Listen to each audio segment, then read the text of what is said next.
The biggest criticism for me since then has actually been that the inspectorate missed the big issue in Scottish education, which was the decline in international performance of our education system. Once one of the best, then it slipped down the rankings.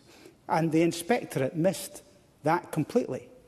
That's why, in its sense, we need to have a much strengthened inspectorate that carries heft in the Scottish education system, that can challenge without being intimidated by any part of the public sector. And I'm afraid that has not been the case.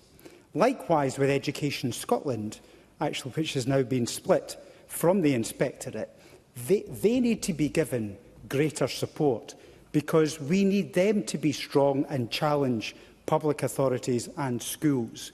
They need to appoint senior people, which we currently do not have.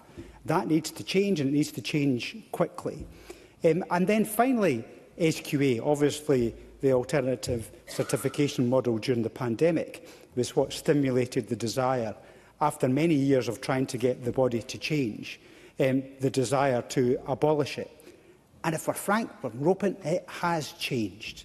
I mean, we can already see it from Shirley Rogers in terms of the culture. She's making quite a dramatic impact already on the body. But we've got a plethora of committees and engagements and learners' panels and advisory groups to make sure that the voice of young people, of parents, of teachers, across the education system is built into the SQA. We've got the charters that make sure that we get the culture right.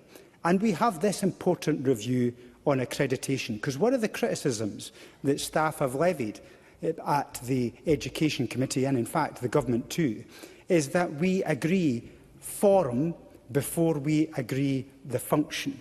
And that's why the review is the right thing to do.